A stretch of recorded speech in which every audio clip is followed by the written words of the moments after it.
The ballroom sparkled with luxury, the grand chandeliers casting their light on the glittering gowns and polished tuxedos. My heels clicked softly against the marble floor as I entered, every movement measured. I could feel their eyes on me even before the whispers began. "She actually showed up," someone whispered.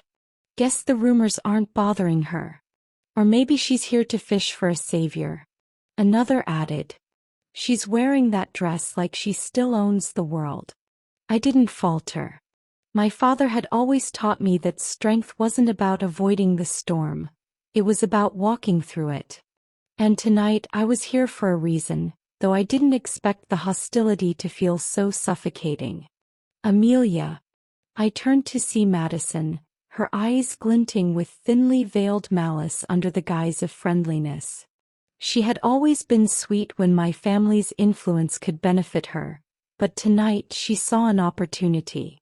"What a lovely dress," she said, her voice loud enough to draw attention. "But, isn't Linda wearing the same one?" I followed her gaze across the room to Linda, draped in an identical gown. She was with Lucas, her arm looped through his. Lucas had once pursued me with a fervor that bordered on obsessive, but I'd turned him down. Now he stood beside Linda, who was practically glowing in her confidence and beauty. Linda smirked as her gaze met mine. Madison pressed on, her tone dripping with faux innocence. "Oh no, this can't be. I was just telling everyone earlier. This designer never duplicates. Linda's dress is supposed to be one of a kind." The crowd around us erupted into laughter and murmurs. "Well, there's always the knockoff market," a girl chimed in, her voice edged with cruelty. "Maybe she couldn't afford the real thing," another added with a giggle. "Can you imagine?" Madison said, her voice rising to ensure everyone could hear. "From the top of society to counterfeit couture. How tragic." The laughter stung, but I kept my expression neutral. I opened my mouth to retort when a deep voice cut through the chatter. "Do you like the dress I got you?" The crowd stilled as Vincent appeared beside me, tall and commanding. His sharp features were as striking as ever. Perfectly cut cheekbones, a strong jawline, and piercing gray eyes that seemed to take in everything without revealing his thoughts. His dark hair was swept back neatly, complementing the black tailored suit that hugged his broad shoulders.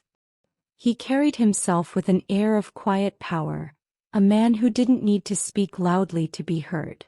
I smiled up at him, the corners of my lips curving with gratitude. "I do. Perfect. Thank you, Vincent." He turned to face the crowd, his presence alone enough to quiet the murmurs.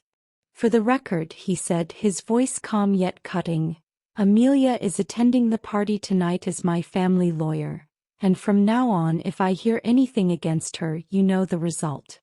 A bright young man next Vincent, who is his assistant, then said to Vincent, "But it's loud enough that everyone around us could hear. This dress was custom-made. When we commissioned it, we ensured it would be the only one of its kind in the country." A ripple of shock swept through the room. Linda's face turned ashen as she stammered, It's my assistant. She must have gotten it from Paris." "I didn't." Vincent raised an eyebrow, his expression impassive but sharp. "Linda, you should be more careful with your sources. It's embarrassing when a supposed exclusive turns out to be..." His gaze flicked over her dress. "Something else entirely." Linda's composure cracked and she turned away, muttering something about speaking to her assistant before practically dragging Lucas toward the exit. "Wait a second," Lucas said, pulling free from her grasp. His smirk was back as he turned toward Vincent. "Vincent, you've got to tell us.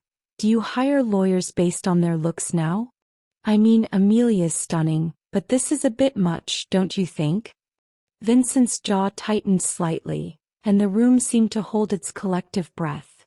"Lucas," he began, his voice dangerously low, "let me remind you, Amelia graduated with honors from one of the best law schools in the world. Unlike you, I value substance over appearances and privilege. She is here because of her unmatched skill, intellect, and integrity. Lucas's smirk faltered. He muttered something under his breath and walked away, the crowd parting to let him pass. Vincent turned back to me, his expression softening. "Are you all right?" I let out a breath I hadn't realized I was holding. "I've faced worse." "Thank you, Vincent." "You shouldn't have to," he said firmly. His eyes lingered on mine for a moment before he offered his arm. "Come on. Let's show them what true strength looks like." As I looped my arm through his, the whispers resumed behind us, but their tone had changed. No longer mocking but admiring and curious. And for the first time that evening, I felt a flicker of something other than frustration or exhaustion. With Vincent by my side, the night suddenly didn't seem so daunting.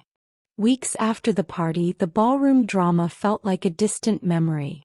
My days had been consumed by endless meetings and negotiations as Vincent and I worked tirelessly to stabilize my father's company. It wasn't easy. Untangling years of financial missteps and negotiating with skeptical investors required more than just effort. But together we managed to turn the tide. Late one evening, as the sun dipped below the horizon, casting a warm orange glow over Vincent's office, I leaned back in my chair, exhausted but satisfied. "I think we did it," I said, letting out a deep breath. Vincent looked up from the papers in front of him, his gray eyes softening.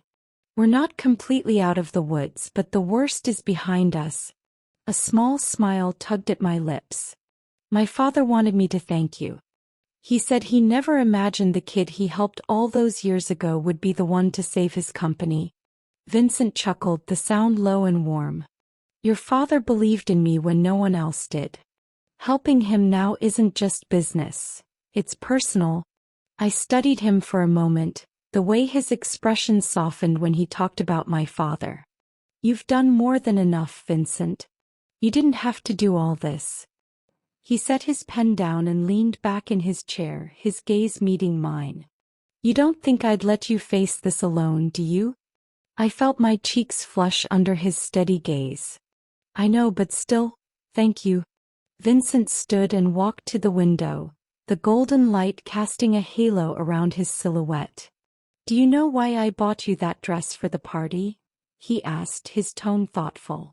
I tilted my head, surprised by the sudden change in topic. "Because you didn't want me to feel out of place?" He turned to face me, a rare vulnerability in his expression. "Partly. But mostly because I wanted you to know you've always belonged. Not because of your father's name or his wealth, but because of who you are, brilliant, resilient, and unshakable." His words took my breath away. For a moment I couldn't speak. "Vincent," I began, my voice barely above a whisper. He stepped closer, his gaze unwavering. "I've admired you for a long time, Amelia. Even before the party, even before the rumors. You were never just another name in this circle to me. You were the person I looked at and thought, that's someone who deserves the world." I felt my heart skip a beat, the weight of his words sinking in. "Why didn't you tell me before?" He smiled faintly. "Because I wasn't sure you'd want to hear it. But after everything we've been through these past weeks, I couldn't keep it to myself any longer." I stood, taking a step closer to him. "Vincent, you've done so much for me and my family. But it's not just gratitude I feel for you. It's more than that." His hand brushed mine, hesitant yet deliberate. "Amelia." I smiled, my voice steady. "I think I've known it for a while now. I've fallen for you too, Vincent." The tension between us melted as he gently cupped my face, his thumb brushing against my cheek. "You don't know how long I've waited to hear that." As the last rays of sunlight disappeared, Vincent leaned in, his lips meeting mine in a kiss that felt like the culmination of everything we had faced together. In that moment, the world outside faded away. The struggles we had overcome, the rumors and whispers, the doubts, all of it felt insignificant. What mattered was us, standing together, ready to face whatever came next. because together we were unstoppable.